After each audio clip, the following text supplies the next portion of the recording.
चिरंतन सत्य आमे केवल तुमरी आज्ञा वह होई उठू असत्यर विधान को आश्रय करी जीवन धारण करू। Supreme Lord eternal truth let us obey thee alone and live according to truth। समस्त उपनिषद कांक्षी भाई भौणी मानू आज उपनिषद क्लास को स्वागत करुच्ची। आमे छांदोग्य उपनिषद तृतीय अध्याय अध्ययन करुछु। आज तृतीय अध्यायर पंचदश भाग को आमे आज आलोचना अध्ययन करिबा। आमे आलोचना करिथिलु जे परम प्रभु निजको किपरि भाव व्यक्त करिसंती। से सर्वक्षीणं ब्रह्म, से मध्य गायत्री, से तांकर ए विस्तार रूप को गायत्री छंदमय रूप रे परिप्रकाश करिसंती। से ही गायत्री, से ही विश्व। बागवई गायत्री एटी समस्त ध्वनि, एटी समस्त तरंग जहाँ तरंगायित हो चली, ध्वनित हो चली, रूप ग्रहण करिछि, एमाने समस्ते होचंती गायत्री। एवं यही जो गायत्री से होचंती पृथ्वी, से होचे जड़ गतिशील वस्तु। ताकू अतिक्रम करी किछि भी नाही, कारण यही विश्वमय जगत रे पृथ्वीर अवस्थिति रही। पृथ्वी छड़ा किछि भी नाही। एवं पृथ्वी मध्य जहाँ किछि रहिछंती से होचंती गायत्री। पृथ्वी मध्य रही शरीर, शरीर मध्य रही प्राण, प्राण मध्य रही गोटे अंतः शरीर, अंतः शरीर मध्य रही अंतः प्राण, अंत प्राण रही से परमात्मा।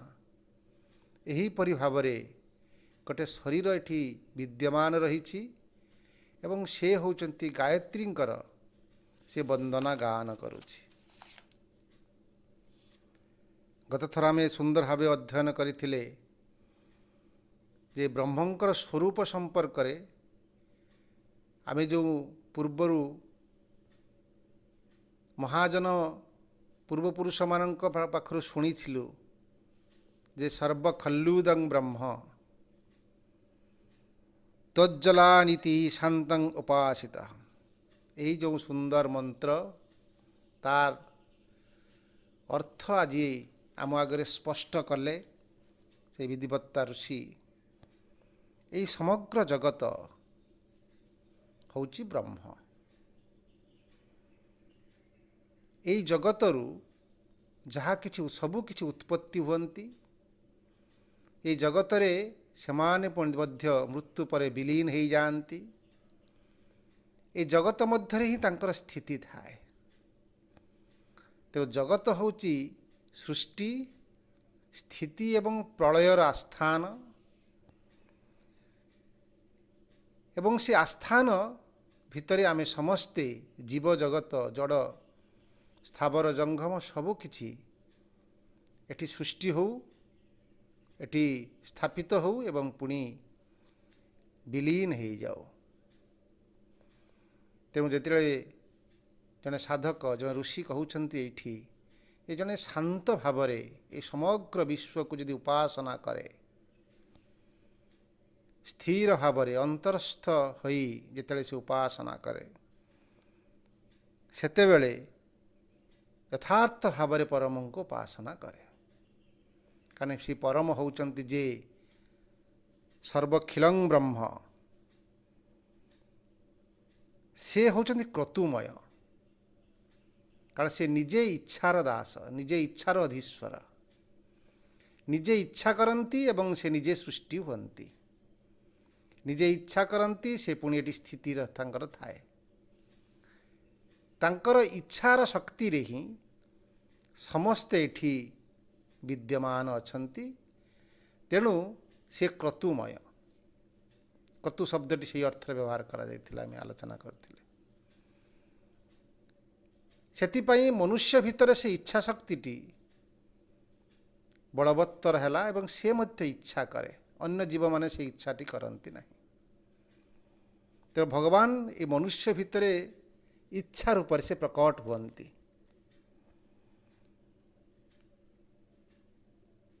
तेणु जितेबले मनुष्य जिते इच्छा करी से शांत स्वरूप ईश्वर को उपासना करे सेतेबले से मध्य क्रतु हे उठे एवं से अंत मनरे उपासना कला परे जो फल प्राप्ति हुए ताहा पूर्णतार फल प्राप्ति से कहउछन्ति जे अस्मिन् लोके पुरुषो भवति तथैत प्रत्यय भवति सो क्रतु कुर्वितः तेणु यही लोकरे जिते से उपासना करी से फल प्राप्ति करे से पर लोकरे अर्थात मृत्यु परे से फलटी से प्राप्त करे एवं से अमर हो उठे अर्थात जन्म मृत्युर ये जंत्रणा को से फेरे ना से मृत्यु से जहाँ से इच्छा करे ता ही प्राप्त करे आउ से पुरुष से परम पुरुष से होचन मनोमय पुरुष से निज मनर अधीश्वर से प्राण शरीर शरीर मध्यस्थ प्राण जे सूक्ष्म शरीर से होचंती से होचंती भारूप से तेजमय ज्योतिर्मय रूप से होचंती सत्य संकल्प तार स्वरूप को से वर्णना करुचंती ऋषि कारण से जो संकल्प करती से संकल्प होची अविनाशी एवं से स्थिर संकल्प से संकल्प केबे भी भांगी जाए ना निश्चित संकल्प से आकाश आत्मा ये जो मंत्र आम ब्राह्मण माने पूजा कला बेले मंत्र को उच्चारण करती कारण से निर्विकार से कलंकहीन से तेणु आकाश आत्मा से विस्तार स्वरूप से सर्वकर्मा सर्वकाम सर्वगंधा सर्वरसो सर्वमिदम से समस्त कर्म आम जो करुचे ये समस्त जीव जगत सब कर्म करुचंती तांकर इच्छार ही कर्म करुचंती तेणु से सबु कर्मर अधीश्वर एवं समस्त कामनार मध्य अधीश्वर आउ से होचंती सर्वगंधा ये विश्व जहाँ कि प्रतिष्ठित होती समस्त भीतर एक गंध रही अर्थात विश्व होचंती गंध स्वरूप तेणु से होचंती से परम पुरुष सर्वरस समस्त सुख समस्त आनंद रस होचंती से परम तेणु इद्यम सर्वम इदम एठी जहाँ किछि रही ये सबू होचंती से ब्रह्ममय से होचंती गुण को आधार कर पृथ्वी पृष्ठ को आसंती पुणी निजे से गुणवर्जित तांकर कुछ गुण न था गीतार सुंदर वाक्य थिला सर्वेन्द्रिय गुणाभासं सर्वेन्द्रिय विवर्जितम से सबू इंद्रिय को ग्रहण करती पुणी सबू इंद्रिय को वर्जन करती कारण से होचंती परा प्रकृति आउ से तार एक सुंदर स्वरूप को वर्णना करी कहउछंती ऋषि से एते क्षुद्र से आम प्रत्येक जीवर अंतर में बास करती अति क्षुद्र रूप में बास करती एवं तांको क्षुद्रता को वर्णना करी कहउछंती जे तंडुलर जो चूना से मध्य होचंती सीए सोरिष भितर मध्य सीए ज भितर मध्य सीए एवं सी एते क्षुद्र हो पारती क्षुद्र रूप में आम अंतर आकाश विराजमान करिछंती से पुणी बहुत बृहत। से बृहत अंतर भितर अछंती पृथ्वी ठारू भी मध्य बड़, अंतरिक्ष ठारू भी मध्य बड़, स्वर्ग ठारू मध्य बड़। तार बृहत्तर को केबे मापी हब नाही कि क्षुद्रतर को तक मापी हब नाही। पुणी तार कहउछंती से सर्वगंधा सर्वकर्मा सर्वकाम सर्वरस सर्व इदम अभ्यातम वाक्यनादर। से वाक्यनादरम ताको वाक्य से बाक भी सीए आम कन उपनिषद पढ़ी जे ए बाक सी नथिले ए कथा कहि परिबो नाही, किंतु ये बाक तांको प्रकाश करि परिबो नाही। सी नथिले ए आखि देखि परिबो नाही, किंतु ए आखि तांको देखि परिबो नाही। सी नथिले कान शुणी परिबो नाही, किंतु कान ताकू शुणी परिबो नाही तांकर शब्द को। कारण से कानस कर्णस्य कर्ण चक्षुष चक्षु से बाक से बाक। तेणु सी सबू कामर काम, सी समस्त कर्मर कर्म, समस्त गंधर सर्वश्रेष्ठ गंध आ समस्त आनंदर सर्वश्रेष्ठ आनंद। जे व्यक्ति यही कथा जानी से ब्रह्मंक स्थारे आस्था स्थापन करे, से ब्रह्मंक प्राप्त करे बोली सांडल्य ऋषि एक कथा कही। सांडल्य ऋषिंकर यही जो सर्व खल्लुदम ब्रह्म तज्जलानीति शांत उपासित, ये सांडल्य ऋषिंकर जो अनुभव एवं तांकर से मंत्र पुथि पृष्ठ को झरी आसी आम से मंत्र द्वारा आम स्नान करिछु एवं से मंत्र को आम मनन करुछु।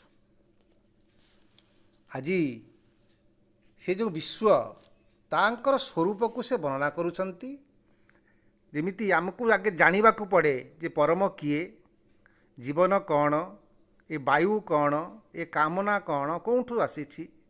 जेमिति केन उपनिषद प्रश्न होइछि, ये मन जो इच्छा करुच्ची किए मन भितर अच्छी जे इच्छा करुच्ची, ये प्राणर प्राण किए, कहार इच्छा रे प्राण एटी सजीवित होउची पुणी प्राण निश्चिन्न हो जाउची।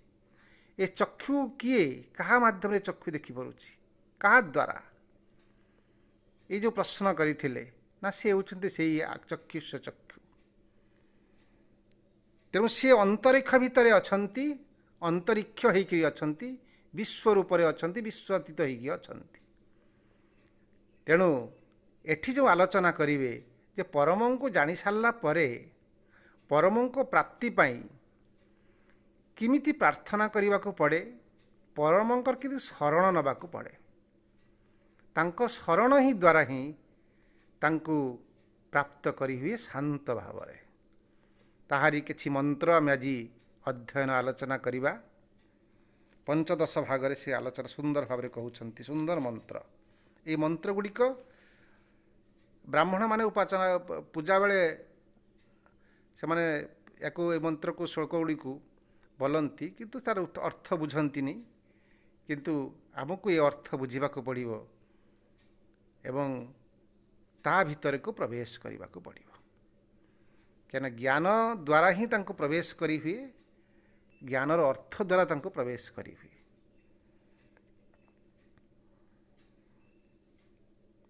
अंतरिक्ष दरोकोश भूमि बुध्न नजीयति नजीर्जति दिशो ह्यस्य शक्त शक्तोय दौरस्य तरंबिणम स एषो कोशः वसुधानम तस्मिन् विश्वमिदं श्रितम्। कोश शब्दटी व्यवहार करुछन्ति। सी होचन्ति परम कोश। कोश होचन्ति विशाल विश्व को गोटे कोश बोली कहिछन्ति।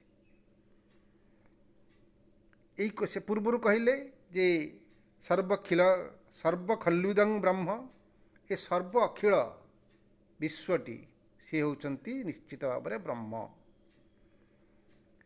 यही सर्व खल्विदं ब्रह्म, यही जो या गोटे रूप रूप से व्यवहार करुँचे जे ये विश्व ये होचंती ब्रह्म विश्व भीतर जहाँ कि से होचंती ब्रह्म तेरे विश्व मध्य एक विशाल ब्रह्म तेणु ये कोश व्यवहार कले कोशर जमी बाह्य आवरण गोटे थाए एवं अंतस्थल बा अंतर्देश गोटे थाए सेमती विश्वर मध्य गोटे बाह्य आवरण अच्छी तार अंतर्देश अच्छी तार आरंभ अच्छी तार शेष अच्छी तेणु ये होचंती गोटे सीमित ब्रह्म किंतु विश्वमय तेणु ये कोश शब्दटी व्यवहार करिसेंती ये जो कोश ये कोशर अंतरिक्षोदरम ये कोशर उदर अर्थात मध्यस्थलटा हूँ अंतरिक्ष हूँ तांकर उदर कार उदर ना परमंकर से उदर भूमि बुध्न न जीर्जति भूमि हूँ पृथ्वी हूँ तांकर मूल बेस मूल आधार न जीर्जति ये आधारटी केबे भी क्षणभंगुर नुहे क्षयशील नुहे दिशो ह्यस्य शक्तोय हा अस्य दिशो हो अस्यम शक्तयो ये जो दिग पूर्व पश्चिम उत्तर दक्षिण ये जो दिग चारोटी दिग हूँ तांकर पार्श्व दौ उत्तरस्यम बिलम उत्तरंग बिलम दौ हूँ से आकाश से ऊर्ध्व आकाश दौल कहा से होचती सेटा उत्तर दिग अर्थात ऊर्ध्वरे रही बिलम एवं सेठी गोटे कणा रही कणा अर्थ से गोटे द्वार रही एवं से द्वारटी हूँ सबु बेले खोला आमर जो नवद्वार रही नवद्वारटा सबुबले बंद हुए सबुबले खुले आवश्यक बेले बंद हुए आवश्यक बेले खुले कि दश द्वार दशम द्वार बोली गीतारे वर्णना कर नवद्वार पुरी दे हिंसा ललायते बही ये 9 द्वार व्यतीत अन्य गोटे द्वार जो रही दशम द्वार से द्वारटी संपूर्ण उन्मुक्त द्वार आ से द्वार बाटे परम यातायात करती तेणु से द्वार आबर अथर्व आमर ऐतरेय उपनिषद वर्णन कर ब्रह्मजनी बोली कहुई ऐतरेय उपनिषद ए तैतरेय उपनिषद से दौ उत्तरस्यं बिलम सेठी केवल से बिलटी रही द्वारटी रही सो एसो कोश तेणु ये सब स्वरूपटी से वर्णना करदे जे ये मध्यस्थलटा हूँ कोशर विश्वर कोशर मध्यस्थल अंतरिक्ष एवं चारि पार्श्व हूँ पार्श्व दिग चारि दिग हूँ पार्श्व एवं तले आस्था तल आस्थानटी हूँ पृथ्वी आ से पृथ्वी केवल क्षयशील नुह एवं ऊर्ध्वरे रही उत्तर दिगरे रही द्वार केलम स एस कोश यहीपरि भाव यही कोश यही विश्वकोश रही वसुधानम अस्मिन् विश्वमिदं श्रितम एठी वसु माने रही यही कोश है वसुधान आम वसुधा बोली कहू एवं यही वसु माने अछंती मूल मूल रूप से जोठी विश्व इदम स्थितम जोठी विश्व निजको निजर अस्तित्व को स्थित करी रखी ये सुंदर भाव विश्वर स्थिति कथा वर्णना कले ए विश्व ही से निजे विश्वरूपम विश्वरूपं हरिणं जात वेदसम कहना उपनिषद ए प्रश्न उपनिषद वर्णना करिसेंती से विश्वरूपम से जात वेदम हरिणम हिरणमय गर्भ द्वितीय मंत्र से कहउचंती तस्य प्राण दिग् तस्य प्राची दिग् जूर्नाम सोहमानम नाम दक्षिणा राज्ञी नाम प्रतीचि सुभूता नाम दीचि तासं वायुर्वत्सं सोयो एतमेवं वायुर्दिशं वत्सवेव देव वेद न पुत्रोरोदं रदितं सोहमेत मेवं वायु दिशं वत्सं वेद मा पुत्रोरोदं रुदम। ये सुंदर भाव एठी वर्णना करछंती जे तस्य से जो विश्वर प्राची तांग पूर्व दिगटी र नाम होउची जुहू। जुहू होउची तांकर पूर्व दिगर नाम, अर्थात से पूर्व दिग को मुह करी समस्ते कार्य आरंभ करती। तेणु से कह जाइए उपनिषद रे से जो जुहू। दक्षिणा राज्ञी दक्षिण दिगटी होउची, दक्षिण दिगर नाम होउची सहमानम नाम दक्षिणा। दक्षिण दिगर नाम होउची सहमानम। अर्थात जिते बड़े जड़े यज्ञ करे उपासना करे से दक्षिण दिगरु ही कार्य, पूर्व दिगर कार्य आरंभ करे, दक्षिण दिगरे ता कार्य आरंभ कार्यटी चले। अर्थात कार्यर एटू आरंभ है बा टी संकल्प है पूर्व दिगरे एवं दक्षिण दिगरे कार्य चलला। तो दक्षिणरू ही से कार्य करि चले, सेतिपाई ताहा नाम होची सहमानम। अर्थात अन्य मानक सहित जजमानक सहित पुरोहितंक सहित से कार्य करे। तेणु तार सबु सुंदर भाव कहते प्राची दिग् जुर्नाम सहमानम नाम दक्षिणा। राज्ञी नाम प्रतीचि, पश्चिम दिगर नाम सुंदर भाव कहते ता नाम से राज्ञी। अर्थात पश्चिम दिगरे सूर्य अस्त जाती एवं आकाश नाली रंग हो जाए, तेणु सेठी कार्य समाप्त हुए, तेणु तार होची सेठी दिन शेष हुए, तेणु ता नाम होची राज्ञी। एवं प्रतीचि शुभूता एवं पश्चिम दिग एवं प्रतीच उत्तर दिगम, उत्तर दिगर नाम होची शुभूता। आउ से शुभूता सेठी रही किए ना शिव। उत्तर दिगरे विश्वर उत्तर दिगरे शुभ कुबेर शिव रुद्र आ सेठी समस्त कर्मर समाप्ति घटे। तापर से कहते जे यही जो विश्व जार पूर्व पश्चिम उत्तर दक्षिण रही तार संतान किए तासं वायुर्वत्सं, वायु होउची तांकर संतान। विभिन्न प्रकार वायु, दक्षिण वायु, पूर्व वायु, पश्चिमा उत्तर वायु, ये वायु होउची तार संतान गण। वत्सं तासं वत्सं सोय एतदेवं वायु दिशं वत्सं वेद।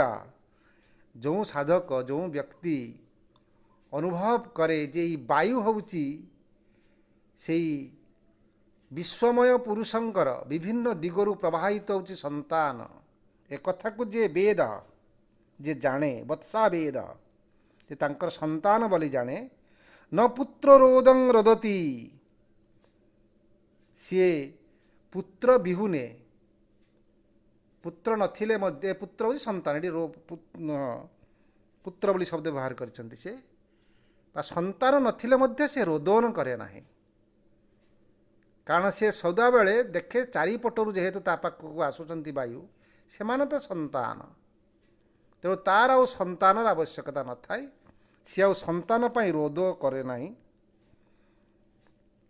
सोहमेतम एवं वायु दिशं वत्सं वेद माँ पुत्र रोदं रुदम। एटी ऋषि निजे कहउचंती मु माँ एवं सहमेतम एवं वायु दिशं वत्सं वेद, ମୁଁ ପ୍ରକୃତରେ ଜାଣିଲି ଯେ ବାୟୁ ହେଉଛି ବତ୍ସା। କାହାର ବତ୍ସା ନା ଦିଶାଙ୍ଗ, ଦିଗମାନଙ୍କର ହେଉଛନ୍ତି ପୁତ୍ର ସନ୍ତାନ। ତେଣୁ ମୁଁ ସଦାବେଳେ ପୁତ୍ରଙ୍କର ଉପସ୍ଥିତି ବା ସନ୍ତାନର ଉପସ୍ଥିତିକୁ ଅନୁଭବ କରେ, ମୁଁ କେବେ ରୋଦନ କରେ ନାହିଁ। ତାକୁ ଅନୁଭବଟା ସେ କହୁଛନ୍ତି। ଅର୍ଥାତ୍ ସେ ସଦାବେଳେ, ଆମେ ପୂର୍ବରୁ ଆଲୋଚନା ଇଏରେ ପଢ଼ିଥିଲେ ଯେ ହେ ବାୟୁ ତମେବ ପ୍ରତ୍ୟକ୍ଷଂ ବ୍ରହ୍ମସି, ତମେବ ପ୍ରତ୍ୟକ୍ଷଂ ବ୍ରହ୍ମ ବଦିଷ୍ୟାମି, ଋତଂ ବଦିଷ୍ୟାମି, ସତ୍ୟଂ ବଦିଷ୍ୟାମି। ଶ୍ରୀଅରବିନ୍ଦ ଏ କଥା ବି ଲାଇଭ୍ ଡିଭାଇନରେ ବର୍ଣ୍ଣନା କରିଛନ୍ତି ସୁନ୍ଦର ଭାବରେ ଯେ ବାୟୁ ତୁମେ ହିଁ ତ ପ୍ରତ୍ୟକ୍ଷଂ ବ୍ରହ୍ମସ୍ମି, ତୁମେ ହିଁ ତ ବ୍ରହ୍ମ। ତେଣୁ ମୁଁ ତୁମକୁ ଋତଂ ବଦିଷ୍ୟାମି, ଋତ ବୋଲି କହିବି, ସତ୍ୟଂ ବଦିଷ୍ୟାମି, ତୁମକୁ ସତ୍ୟ ବୋଲି ବି କହିବି। ଋତ ଏଇ ବାୟୁ ହେଉଛନ୍ତି ମଧ୍ୟ ତାଙ୍କର ସେଇ ପରମଙ୍କର ସନ୍ତାନ। ତେଣୁ ସିଏ ମଧ୍ୟ ପରମ। ଅରିଷ୍ଟଂ କୋଶଂ ପ୍ରପଦ୍ୟେ ମୁନା ମୁନା ମୁନା, ପ୍ରାଣଂ ପ୍ରପଦ୍ୟେ ମୁନା ମୁନା ମୁନା, ଭୂ ପ୍ରପଦ୍ୟେ ମୁନା ମୁନା ମୁନା, ଭୁବ ପ୍ରପଦ୍ୟେ ମୁନା ମୁନା ମୁନା, ସୁଅ ପ୍ରପଦ୍ୟେ ମୁନା ମୁନା ମୁନା। ଏଠି ମୁନା ମୁନା ମୁନା ଶବ୍ଦଟି ବ୍ୟବହାର କରିଛନ୍ତି। ଅମୁନା, ଏଠି ମୁନା ମାନେ ଏଠି ଅବୁନା, ପ୍ରପଦ୍ୟେ ଅମୁନା ଅମୁନା ଅମୁନା। ଅମୁନା ମାନେ ଅର୍ଥାତ୍ ସମସ୍ତଙ୍କ ସହିତ ମିଶିକିରି ବା ସମସ୍ତଙ୍କର, ତାଙ୍କର ଯେଉଁ ସନ୍ତାନଗଣ ରହିଛନ୍ତି ସମସ୍ତଙ୍କର ଏଠି ମଙ୍ଗଳ କାମନା କରୁଛନ୍ତି, ତାଙ୍କ ଲାଇଫ୍ର ପ୍ରୋଟେକ୍ସନ୍ ପାଇଁ ସେ ଶରଣ ନେଉଛନ୍ତି। ଅମୁନା ଅମୁନା ଅମୁନା ସହ ପ୍ରପଦ୍ୟେ ଅରିଷ୍ଟଂ କୋଶ। ଅରିଷ୍ଟଂ, ଅରିଷ୍ଟ ହେଉଛି ଯାହା ଯିଏ ଅବିନାଶୀ। କୋଶ ଆମେ ଜାଣିଲୁ ଯେ ବିଶ୍ୱ, ଯେ ଅବିନାଶୀ ବିଶ୍ୱର ଅଧୀଶ୍ୱର, ତାଙ୍କ ପାଖରେ ମୁଁ ପ୍ରପଦ୍ୟେ, ତାଙ୍କ ପାଖରେ ମୁଁ ଶରଣ ନେଉଛି ହେଲା। ଆଉ ମୁଁ ମୁନା ମୁନା ମୁନା, ମୁଁ ଅମୁକ ଅମୁକ ଅମୁକଙ୍କ ସହିତ, ସେ ଅମୁକ ଅମୁକ ଅମୁକ ସହିତ ମାନେ ସମସ୍ତ ବିଶ୍ୱର ଯେତେ ସନ୍ତାନଗଣ ରହିଛନ୍ତି ସମସ୍ତଙ୍କ ସହିତ ଅରିଷ୍ଟଂ କୋଶଂ ପ୍ରପଦ୍ୟେ, ମୁଁ ସେଇ ଅବିନାଶୀ ବିଶ୍ୱଙ୍କ ପାଖରେ ମୁଁ ନିଜକୁ ଶରଣ ନେଉଛି, ପ୍ରପଦ୍ୟେ। ତଥା ନିଜର ମଙ୍ଗଳ କାମନା ପାଇଁ ନିଜର ଏବଂ ନିଜ ଚତୁଃପାର୍ଶ୍ୱରେ ଥିବା ସମସ୍ତ ପ୍ରଜାଙ୍କର ମଙ୍ଗଳ ପାଇଁ ସେ ବିଶ୍ୱ ପାଖରେ ଶରଣ ନେଉଛନ୍ତି। ପୁଣି କହୁଛନ୍ତି ପ୍ରାଣଂ ପ୍ରପଦ୍ୟେ ଅମୁନା ଅମୁନା ଅମୁନା, ହେ ବିଶ୍ୱ ପ୍ରାଣ, ତୁମ ପାଖରେ ମୁଁ ଅମୁକ ଅମୁକ ଅମୁକ, ଅମୁନା ଅମୁନା ମାନେ ଅମୁକ ଅମୁକ ଅମୁକଙ୍କ ସହିତ, ମୋର ସନ୍ତାନଗଣ, ମୋ ପ୍ରଜାଗଣ, ମୋ ବିଶ୍ୱବାସୀ ସମସ୍ତଙ୍କ ସହିତ ଏ ବିଶ୍ୱ ପ୍ରାଣ ମୁଁ ତୁମ ପାଖରେ ଶରଣ ନେଉଛି। ଭୂ ପ୍ରପଦ୍ୟଂ ମୁନା ମୁନା ମୁନା, ହେ ଭୂ, ଭୂ ମାନେ ପୃଥିବୀ ବୋଲି ଆମେ ଜାଣିଛୁ। ମୁଁ ଅମୁକ ଅମୁକ ଅମୁକଙ୍କ ସହିତ, ସମସ୍ତଙ୍କ ସହିତ ମୁଁ ତୁମର ଶରଣ ନେଉଛି। ଭୁବ ପ୍ରପଦ୍ୟେ ମୁନା ମୁନା ମୁନା, ହେ ଭୁବ, ଭୁବ ମାନେ ତ ଆମେ ଜାଣିଛୁ ଅନ୍ତରିକ୍ଷ, ଏବଂ ତାଙ୍କ ସହିତ ତୁମ ପାଖରେ ମୁଁ ଶରଣ ନେଉଛି ମୋର ଏଇ ସନ୍ତାନଗଣ, ପ୍ରଜାଗଣ, ମୋ ସହିତ ବଞ୍ଚୁଥିବା ସମସ୍ତ ଜୀବଜଗତଙ୍କ ସହିତ ମୁଁ ତୁମର ଶରଣ ନେଉଛି। ସୁଅ ପ୍ରପଦ୍ୟେ ମୁନା ମୁନା, ତେଣୁ ସୁଅ ମାନେ ସ୍ୱର୍ଗ ଆକାଶ, ତେଣୁ ତାଙ୍କ ପାଖରେ ମୁଁ ଶରଣ ନେଉଛି ଅମୁକ ଅମୁକ ଅମୁକଙ୍କ ସହିତ। ତେଣୁ ଏଠି କୌଣସି ରୂପ ନାହିଁ, ରୂପ ଅରୂପ ସମସ୍ତଙ୍କୁ, ସମସ୍ତେ ହେଉଛନ୍ତି ପରମ। ତେଣୁ ଭୂର୍ଭୁବ ସ୍ୱ ପ୍ରାଣ ଏବଂ ଅରିଷ୍ଟଂ କୋଶ, ଏ ସମସ୍ତେ ହେଉଛନ୍ତି ସେ ପରମଙ୍କର ଗୋଟେ ଗୋଟେ ପ୍ରତିନିଧି ବିଶ୍ୱଙ୍କର। ସମସ୍ତଙ୍କ ପାଖରେ ଋଷି ପ୍ରାର୍ଥନା କରୁଛନ୍ତି, ଶରଣ ନେଉଛନ୍ତି ସମସ୍ତଙ୍କର ମଙ୍ଗଳ ପାଇଁ। ଶରଣ ନେବା ଏବଂ ପ୍ରାର୍ଥନା କରିବା, ଏହାଦ୍ୱାରା ନିଜ ଭିତରକୁ ସେ ଶକ୍ତିକୁ ଅବତରଣ କରାଇବା ଏବଂ ନିଜକୁ ସମ୍ପୂର୍ଣ୍ଣ ଭାବରେ ତାଙ୍କ ପାଖରେ ସରେଣ୍ଡର କରିଦେବା। ଏହାଦ୍ୱାରା ତାଙ୍କର ଶକ୍ତି, ତାଙ୍କର ଜ୍ୟୋତି, ତାଙ୍କର ପ୍ରୋଟେକ୍ସନ୍ ଆମକୁ ସବୁବେଳେ ସୁରକ୍ଷା ପ୍ରଦାନ କରେ। ଚତୁର୍ଥ ମନ୍ତ୍ରରେ କହୁଛନ୍ତି ସୋୟୋବୋ ବାଚଂ ପ୍ରାଣଂ ପ୍ରପଦ୍ୟେ इति प्राण वा इदं सर्वं भूतं यदीदं किंचि तमेव तत् प्रपत्सि। म स यव वाचं प्राणं प्रपद्ये। तेणु मु यत् अवाचं मु जेतेबेले कहिली प्राणं प्रपद्ये, हे प्राण मु तुमर शरण नौछि। ये प्राणर अर्थ कौन ना प्राण इति बा इदं सर्वं भूतं यदिदं किंचित। प्राण अर्थ एटी सबु किछि। एटी भूत समुदाय जेते एटी जीवन ग्रहण करिछंती स्थूल जगत रे अछंती एवं सूक्ष्ममय होई जीवन जगत रे अछंती, जे विश्व जगत रे अछंती, समस्त होचंती प्राण। तो प्राणर शरण नौछि अर्थ मु समस्तंकर शरण नौछि। भू जगत रे थिबा समस्त भूत जे स्थूल एवं सूक्ष्म समस्तंकर शरण नौछि। ये बुझौचंती सुंदर गोटे गोटे बुझौचंती। प्राणं प्रपद्ये, प्राणं प्रपद्ये माने ये सबु किछि तो ईश्वर परम ब्रह्मंकर स्वरूप। तो तांका पाखरे मु शरण नौछि। तो प्राण को बुझेइले तापरे भू को बुझेइबे। अथो यत् वाचं यद्वोचं भू प्रपद्य इति पृथिवी प्रपद्ये अंतरिक्षं प्रपद्ये दीवं प्रपद्ये इत्येव तत् वाचं तत् उवाचं। तापरे यत् वोचं जेतेले मु यत् अवोचं मु जेतेले कहिली भू प्रपत्य, हे भू हे पृथ्वी मु तुम पाखरे शरण नेउछि। एई पृथ्वीर अर्थ कौन, भूर अर्थ कौन? भूर अर्थ होची एई तीनी जगतर कथा से कहउचंती। भूर अर्थ पृथ्वी प्रपत्ति, पृथ्वी पाखरे मु शरण नौछि।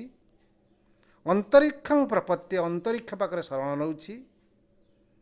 दीवं प्रपत्ति, दीव अर्थ से स्वर्ग दौलक,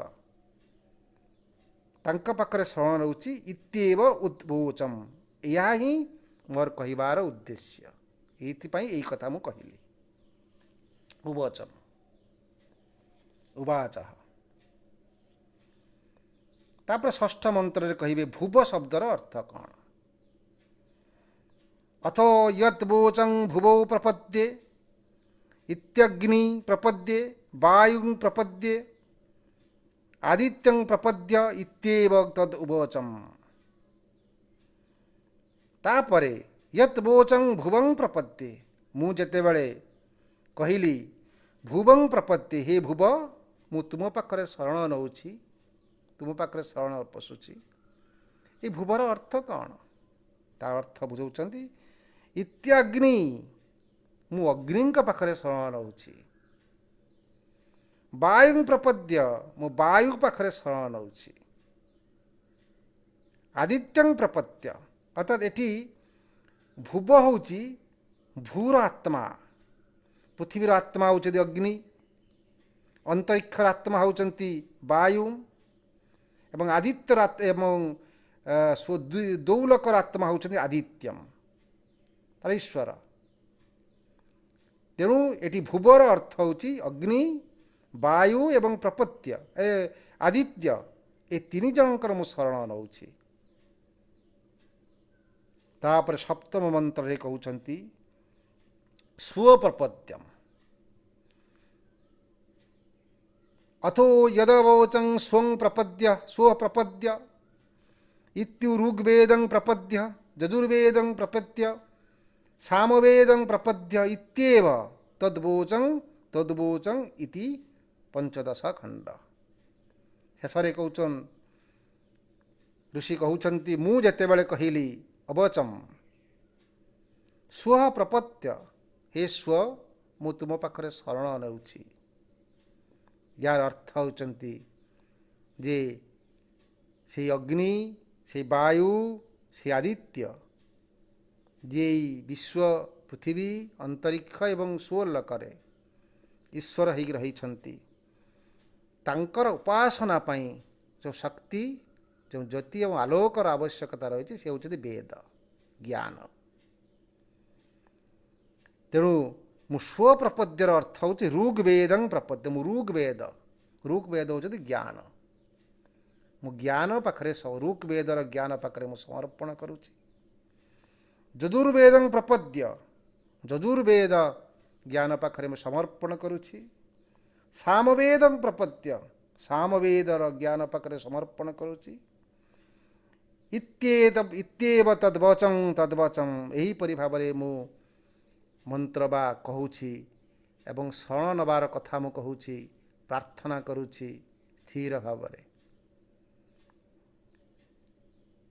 तेणु ज्ञानम परिसमा गीतार जो कही सर्वक्षिणम ज्ञानम ए सर्वक्षिणम विद्यां ज्ञानम परिसमाप्यते। सर्वक्षिण जिते कि विद्या रही ज्ञान ही श्रेष्ठ ज्ञान श्रेष्ठ आ तारि द्वारा मनुष्य को मुक्ति मिले। तेणु से ज्ञानर बीज भितर प्रवेश करने को हेले वेद ज्ञान भीतर को प्रवेश करने को पड़े। वेद हूँ चेतना शक्ति सामर्थ्य एवं से वेद माध्यम अग्नि वायु एवं आदित्यंकर जो शक्ति चेतना आलोक भीतर प्रवेश करने को पड़े एवं ताहारी माध्यम आम पृथ्वी अंतरिक्ष एवं सौरलोक प्रवेश करी हुए एवं ताहारी भितर प्राण भीतर को प्रवेश करेंगे एवं से विश्व को जानिबे। जो विश्व को जानिबे सर्वक्षिणम ब्रह्म को जानिबे। तो सबुकिछि को जानिबा सबुकिछि ब्रह्ममय से कथार ऋषि सुंदर भाव में आलोचना करुछंती। अन्य माने आलोचना रखंतु। रवि भाई आलोचनाटे आरंभ करंतु। रवि भाई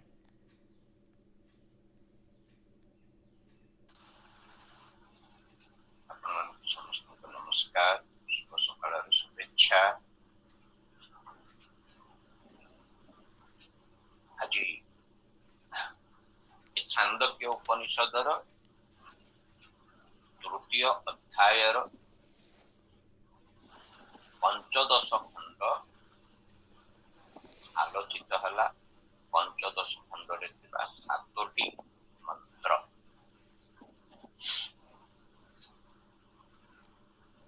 चतुर्दश अर्थात से दिन आम पढ़ी सर्वम कलिदम ब्रह्म अर्थात सर्वम तज्जलानिति शांतम उपासित अर्थात सबू दृश्यमान चर अचर सबू होउचंती ब्रह्म। एइति कहउचंती या होची ठीक जेमिति एक अक्षय कोश अंतरिक्ष द्वार कोश भूमि बुद्ध नर्ज्यति दिशहस्य श्रक्तयो दौरस्यात्वरम विरुंस एष कोश वसुधानस्त स्मिन्निष्यमि स्थितम्। ये जो अक्षय कोश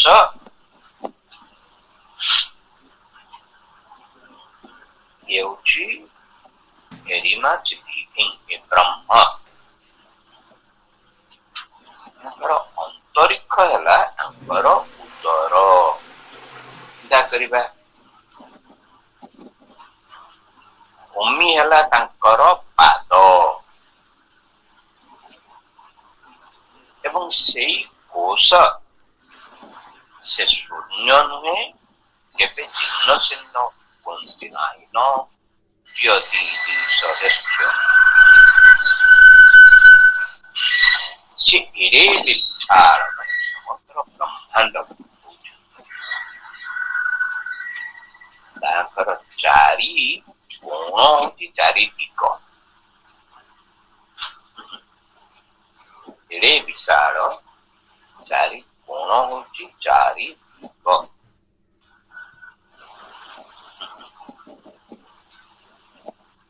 एवं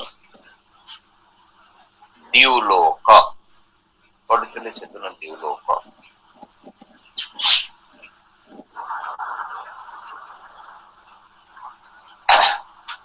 भक्त कवि मधुसूदन राव द्युलोक विषय रे केते कथा किछि तंकर स्तवरे लिखिछन्ति। द्युलोके भास्कर चंद्र नक्षत्र निकर अंतरिक्षे समीरण अंगे जलधर प्रभु पुलोक सागर सकल अनिधि पशु पक्षी नर सर्वे तो करुणा सुधा करुछन्ति। द्युलोक तांकर उपरर एक छिद्र बा मार्ग कोश भितर सबु धनर आस्थान रही विशाल कोश हूँ एक विश्व चर अजर जगत एवं से कहते वसुधा नष्ट शीतम विशाल कोश विश्व चर अचर जगत रही श्री बा धन रूप सब विद्यमान। तापर से जो चारि कोण कथा कहले चारि दिग चारि विषय कहते तस्य प्राची दिग्जुर्नाम सहमान नाम दक्षिण राज्ञी प्राणाम प्रतीचि शुभूतानाम दीचि तासं वायुर्वत्स्य सय एतमेवं वायु दिशं वत्सं वेदन पुत्र रोदीति।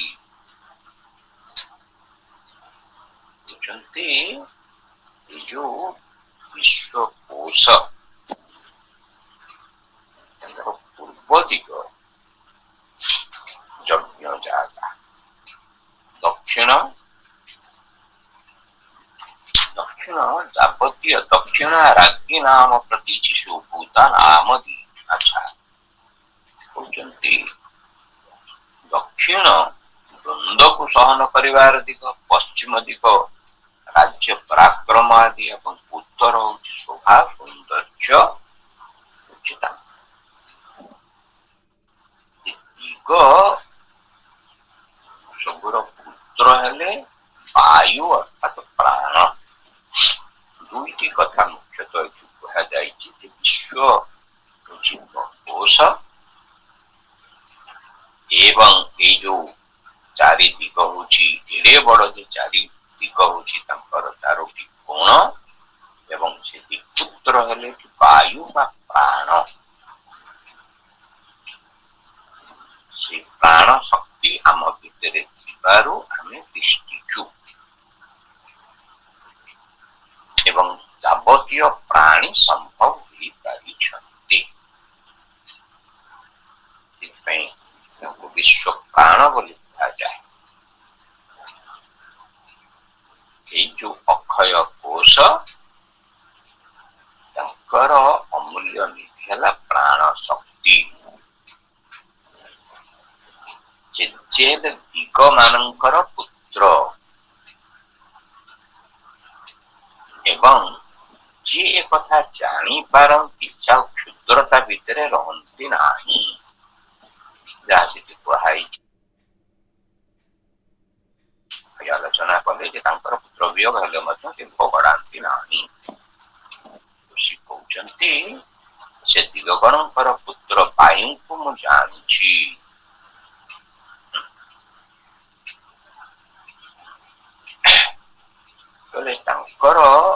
जो विश्वकोशर निधि भितर अमूल्य निधि पुत्र किंतु पुत्र ठारू भी अमूल्य निधि होची प्राण।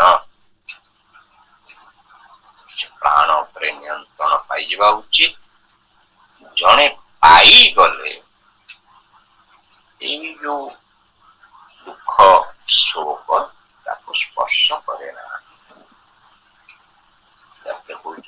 अरिष्टम कोशम प्रपद्यम मुना मुना मुना।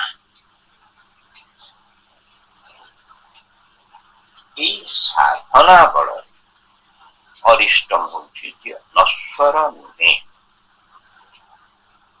ଅବିନଶ୍ୱର, ଯେ ନିଜର ଅନିଷ୍ଟ କରନ୍ତି ନାହିଁ।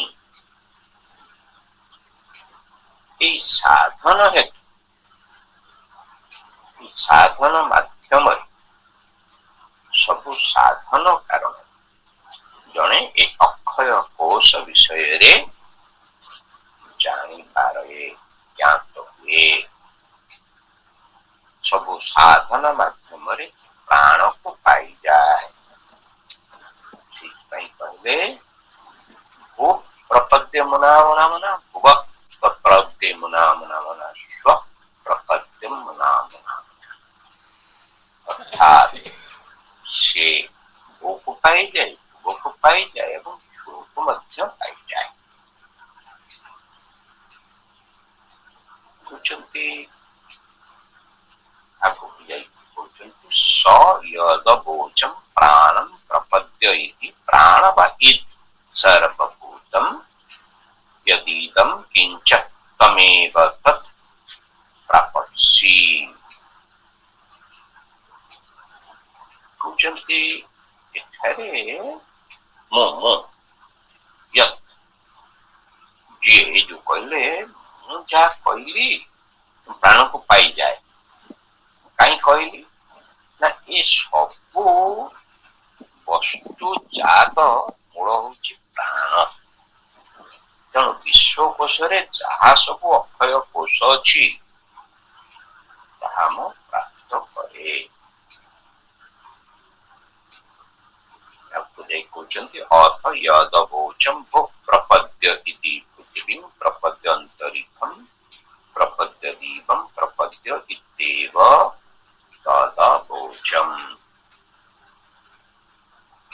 अर्थात भू भूग कथा कहते, भू को प्राप्त का माने ये विश्वकोश जार वर्णना प्रथम मंत्र रे देले।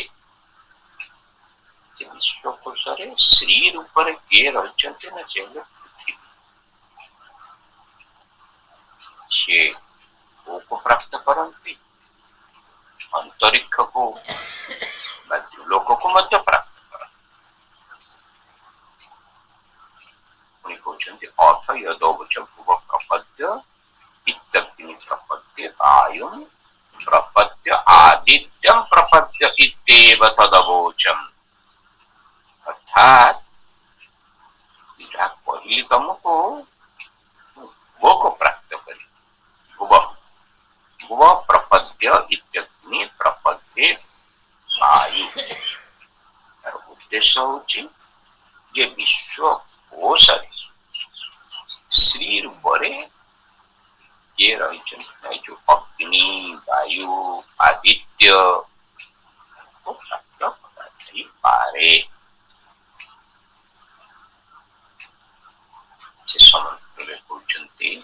अथ यदवोत्स्व प्रपद्य इति ऋग्वेदं प्रपद्य यजुर्वेदं प्रपद्य सामवेदं प्रपद्य इत्येव तदवोचम तदवोचम।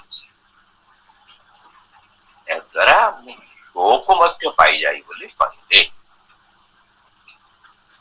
अथ यद अवोचम स्व प्रपद्ये, अधिकंतु मुझा कहले कि शोक भी हम प्राप्त करें।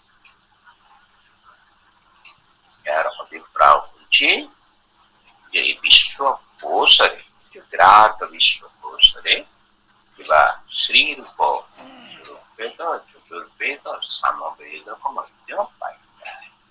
तेणु मूल कथा जो कहगला से अक्षय कोश समग्र ब्रह्मांड से पूरी पूरी रही। पहले कोश रे चारोटी वस्तु पूरी गोटे भू गोटे भुव गोटे स्व आउ गोटे प्राण। एवं ये कोश को प्राप्त कले ये चारि वस्तु प्राप्त हुअन्ति। मझे अच्छे अंतरिक्ष ବାୟୁ ତଳ ପୃଥିବୀ ଏବଂ ଚାରି କୋଣ ହେଲା ଚାରୋଟି ଦିଗ। ଇଏ ହଉଛି ଜ୍ଞାନ। ତେଣୁ ବାୟୁଙ୍କ କଥା, ପ୍ରାଣ କଥା ବିଶେଷ କରି ଗୁରୁତ୍ୱ ଦିଆଯାଇଛି। ଯୋଉ ପ୍ରାଣ ଆମ ଭିତରେ ଥିବାରୁ ଆମେ ବଞ୍ଚିଛୁ, ତିଷ୍ଠିଛୁ। ସେ ହଉଛି ବିଶ୍ୱ ପ୍ରାଣର କଣ ଅଂଶ। କେତେ କେତେ ପ୍ରାଣୀ, ଅସଂଖ୍ୟ ଅଗଣିତ, ଯେ ତାକୁ ତିଷ୍ଠିକି ରଖିଛି ସେଇ ବାୟୁ। ସେ ବାୟୁ ଜଣେ ଯେତେବେଳେ ଜାଣିଥିବେ, ଜାଣି ପାରିଲେ ତାର ଆଉ ଶୋକ ରହିବ ନାହିଁ। ଚାରୋଟି କୋଣ କଥା କହିଲେ, ପୂର୍ବ ବା ଚାରୋଟି ଦିଗ, ପୂର୍ବ ଦିଗର ନାଁ ଜୁହୁ। ଜୁହୁ ହୁ ଧାତୁରୁ ଆସିଛି। ହୁର ଅର୍ଥ ଜ୍ଞାନ, ହୁର ଅର୍ଥ ଯଜ୍ଞ ଏବଂ ଦାନ, ଅର୍ଥାତ୍ ଯଜ୍ଞ ଆଉ ଦାନ କରି ଏଇ କୋଷ ଉପରେ ଅଧିକାର ପାଇହେବ। ଦକ୍ଷିଣ ନାଁ କହିଲେ ସହମାନ, ସହିବା, ଅର୍ଥାତ୍ ସାଧନା ବା ତପ, ତପରେ ଯୋଉ କଷ୍ଟକୁ ସହିଗଲେ, ଯିଏ ସହନ୍ତି ତାଙ୍କୁ ତପସ୍ୱୀ କହନ୍ତି। ସେ କୋଷର ଦକ୍ଷିଣ ଦିଗ ପ୍ରତି ତାର ଅଧିକାର ଆସେ। ପଶ୍ଚିମ ଦିଗର ନାଁ କହିଲେ ରାଜ୍ଞୀ। ରାଜ୍ଞୀ ଅର୍ଥ ପ୍ରକାଶ, ଜ୍ଞାନର ପ୍ରକାଶ ଯୋଗୁଁ ହୃଦୟ ପ୍ରକାଶିତ ହୁଏ ଏବଂ ପଶ୍ଚିମ ଦିଗ ନିୟନ୍ତ୍ରଣରେ ଆସେ। ଉତ୍ତର ଦିଗ ନାଁ କହିଲେ ସୁବୁତା, ହେଲେ ଐଶ୍ୱର୍ଯ୍ୟର ଦୂତ। ଐଶ୍ୱର୍ଯ୍ୟର ଅଧିକାରୀ ହେଲେ ଜଣେ କୋଷର ଉତ୍ତର ଦିଗର ଅଧିକାରୀ ହେବାର ସାଧନ ପାଆନ୍ତି। ଚାରି ଦିଗ ତାର ମହତ୍ତ୍ୱ କଥା କହିଲେ, ସେ ସମ୍ବନ୍ଧିତ କର୍ତ୍ତବ୍ୟକୁ ଯେତେବେଳେ ଜଣେ ପାଳନ କରି କୋଷ ଉପରେ ଅଧିକାର ଆସେ, ଅର୍ଥାତ୍ ଯେ ବ୍ରାହ୍ମଣଙ୍କ ବିଷୟରେ ସେ ଜ୍ଞାତ ହୁଏ। ପ୍ରାଣ ଓ ଭୁବ ଆଉ ସ୍ୱ। ସେଇଥିପାଇଁ ଯେତେବେଳେ ଆମେ କଥା ବୁଝିଲେ ଶ୍ରୀ ଅରବିନ୍ଦ ଲାଇଫ ଡିଭାଇନର ପ୍ରାରମ୍ଭରୁ କହିଲା, ରିଏଲିଟି omnipresent। ତାକୁ ଚିତ୍ତ ଭାଇ ଅନୁବାଦ କରିଛନ୍ତି ସର୍ବଂ ଖଲ୍ବିଦଂ ବ୍ରହ୍ମ।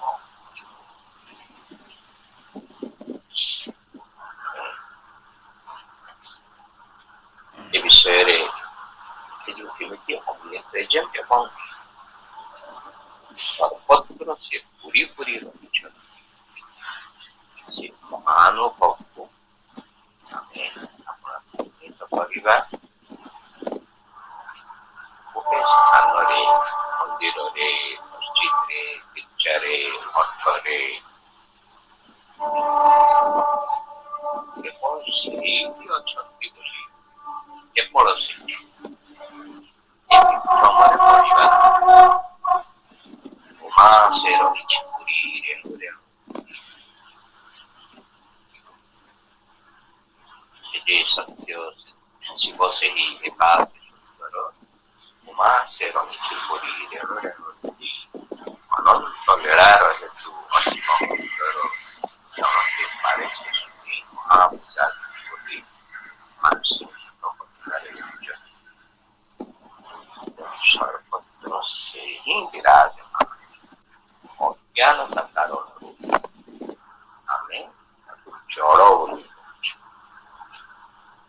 ଏ ସୁନ୍ଦର ଗୋପବନ୍ଧୁ ତାଙ୍କ ବିଷୟରେ ଲେଖିଛନ୍ତି ତାକୁ ଜଳ ବୋଲି ନିର୍ବେଦ ବୋଲି ଭାବିବ ନାହିଁ।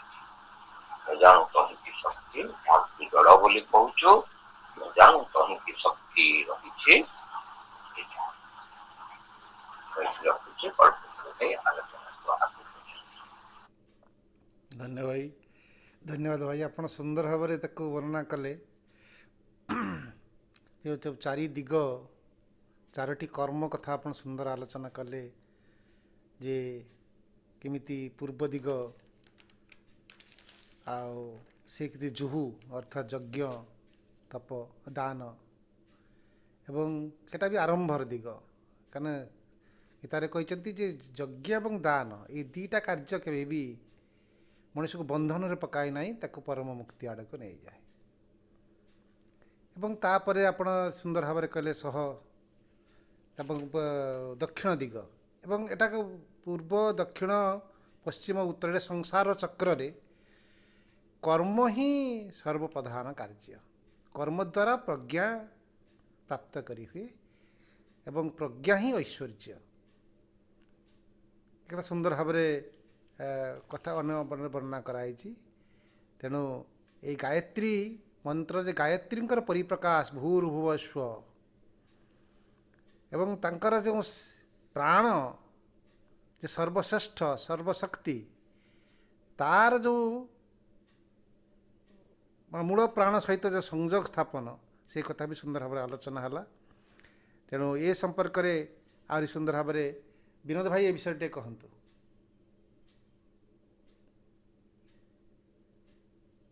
ବନ୍ଦେ ମାତରମ୍। ନିରବିତ ସକାଳରେ ଉପସ୍ଥିତ ଉପନିଷଦ ମନସ୍କ ସମସ୍ତ ସୁହୃଦମାନଙ୍କୁ ମୋର ସାଦର ପ୍ରଣାମ। ପୂର୍ବରୁ ଆମକୁ ଯେଉଁ ଅନୁସନ୍ଧାନର ମୂଳ, ଯାହାକୁ ଆମେ ସବୁ ଖୋଜୁଛେ, ଶାଣ୍ଡିଲ୍ୟ କହିଲେ ଯେ ସେ ତମ ଭିତରେ ଅଛନ୍ତି, ତମର ହୃଦୟ ଭିତରେ ଅଛନ୍ତି, ସେ ବର୍ଣ୍ଣନା ମାନେ ଜଷ୍ଟିଫିକେସନ ମଧ୍ୟ ଦେଲେ। ଯିଏ ସର୍ବକର୍ମା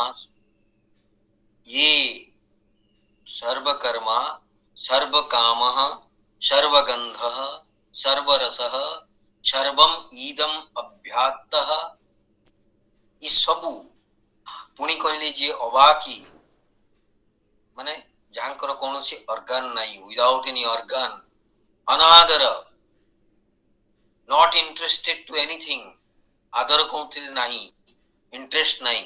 ଏଷ ମେ ଆତ୍ମା ଅନ୍ତ ହୃଦୟ, ଏଇଭଳି ସେଇ ଆତ୍ମା, ଦି ସେଲ୍ଫ ଅଫ୍ ମାଇଣ୍ଡ କୋଉଠି ଅଛନ୍ତି ନା ମୋ ହୃଦୟରେ ଅଛନ୍ତି, ଇଜ ୱିଦିନ୍ ମାଇ ହାର୍ଟ। ଏତତ୍ ବ୍ରହ୍ମ, ତାହା ହିଁ ବ୍ରହ୍ମ।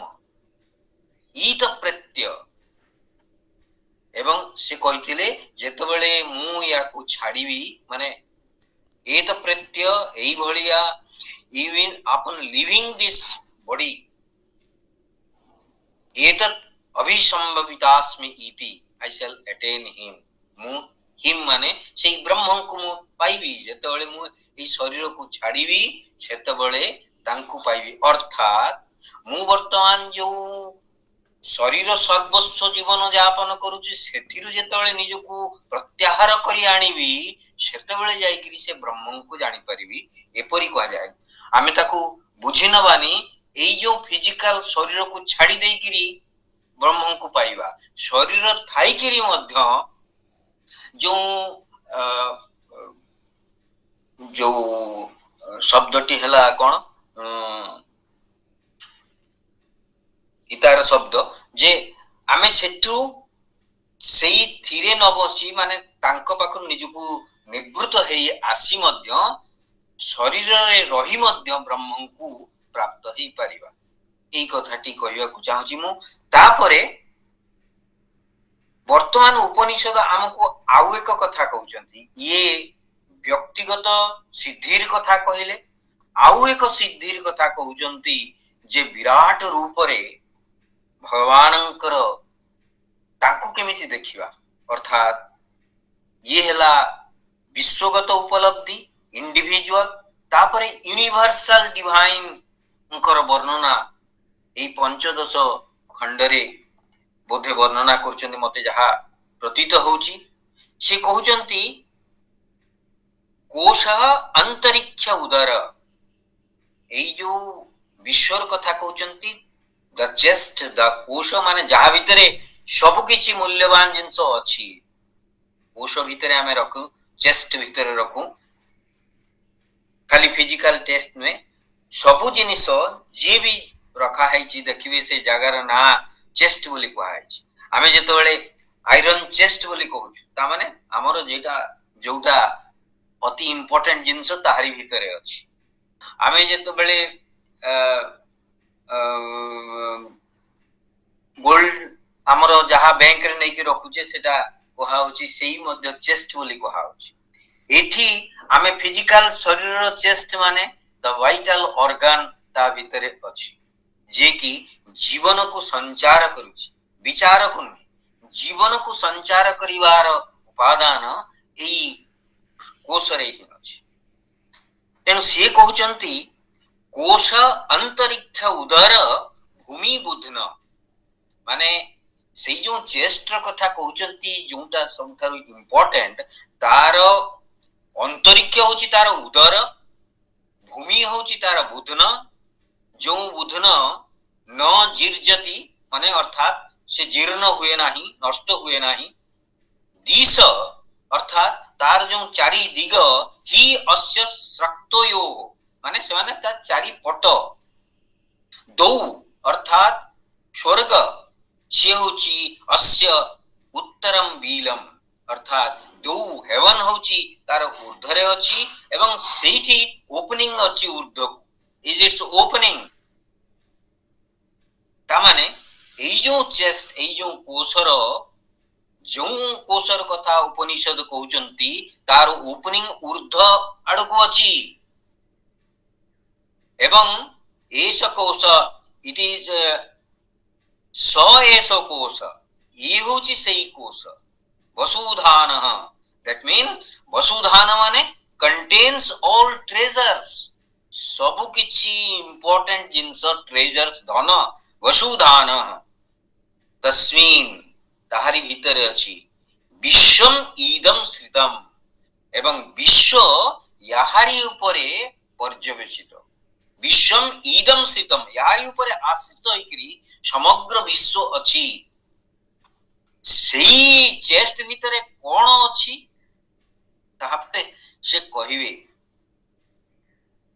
प्राची दिक तस्य जुहु नाम ए जो चारोटी दिगर से ना कहउचंती प्राची दिगर ना हला जुहु तार नाम हला जुहु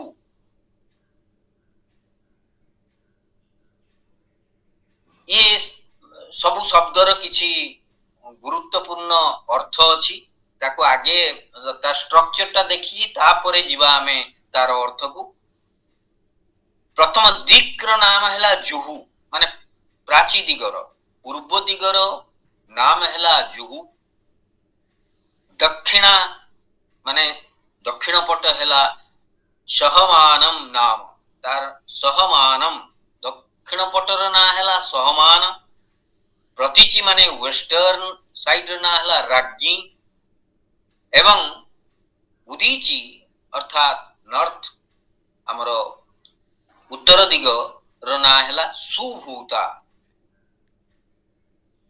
किंतु मूल कथा हला ये संयोजक किए वायु तासाम वत्स तासाम प्लूरल कहा गला सेमानंकर तामाने ई चारि दिगर वत्स अर्थात संतान हेले वायु स ज एतम वेद वायुम दिशाम वत्सम पुत्र रोदम न रोदति स अहम एतम एवं वेद वायुम दिशाम वत्सम मा पुत्र रोदम रोदम अर्थात चारोटी दिगर ना कहले जुहु जुहु सहमानम राज्ञी सुभूता चारोटी दिगर ये चारोटी गुणर कथा निश्चय कहा होची एवं आमकू तांको पाइवार एई जो चेस्ट बा हमर जो कोष उदर जोटा कहले ताहारी भितरे चारोटी दिगर कथा कहते एवं सी तार भीतर को प्रवेश करने जो चारोटी शब्द देकरी आमको किसी कोड वर्ड देले तार भीतर को प्रवेश करने किंतु असल रहस्य कहते ये समस्तंकर वत्स होचंती वायु अर्थात जीवन द प्राण सहज एतम वेद सबुर मूल जुहुर प्राण होची तार वत्स संतान अर्थात तांकरी द्वारा संतान आछंती सी सेई काम कले आमे तांक पाखरु उत्पन्न किछि तांकर उत्तराधिकारी सूत्रे तांकरी रस अर्थात तांकर आशीर्वाद हिसाब रे वायु को आमे प्राप्त हवा वायुर आहुरी एक सिंबलिक कथा को आमे चिंता करिवा धीरे धीरे यार सूक्ष्म अर्थ को जीवा किमिति सह सहमानम राज्ञी एवं उदीची रो जो सुबुता ये कथा को यार नार रहस्य वर्तमान सुधा मु प्राप्त है नाही तेणु आपण माने ताकू चिंतन करिवा पाई मनन करिवा पाई मु आह्वान करूची कि जदि काहारी पाखु एमिति आशा किंतु एई कथा सत्य जे सेई चारि दिग जहा जेमिति आमे भगवान को पाइबा पाई जोगर विभिन्न मार्ग अछि ये होची चारि दिग सेई चारि दिगरु तांको अप्रोच करा जाई पारे एवं सेतिरु किंतु प्रकृत रे कोन सेतिरु मिले ना सेतोले जणा पड़ियो वायु होउचंती तांकरी संतान अर्थात सहज एतम वेद जे तांकु एई भली जाने वायुम दिशाम वत्सम पुत्र रोदम न रोदति अर्थात पुत्रंक पाई सेमाने कांदंती ना स अहम एतम वेद एटी उपनिषद कहउचंती आई नो दिस दस वायुम दिशाम वत्सम मा रोदम रुदम may I not have to weep over the loss of my child अर्थात एई जो वायुर अवर्तमान रे मु व्यस्त हबी नाही कारण सी होचंती अर्थात जेमिति काहे कि से वायुंकर अवर्तमान रोदन करिवे नाही ये कथा को मध्य चिंता करिवार कथा या ऊपर आमे मनन करिवा तृतीय मंत्र रे कहउचंती अमुना अमुना अमुना अरिष्टम कोशम प्रपद्ये सेई जो जेहेतु पूर्वापर प्रसंग ये एक काव्य उपनिषद मध्य एक काव्य जो कथा वर्णना कले सेई जो वत्स तांकरी पाई कहउचंती for the sake of that child for the sake of that child for the sake of that child से बारंबार कहउचंती अरिष्टम कोशम एई जो अरिष्टम अरि नथिबा जहार अरि नाही सेई जो कोश दिस इमोर्टल ता माने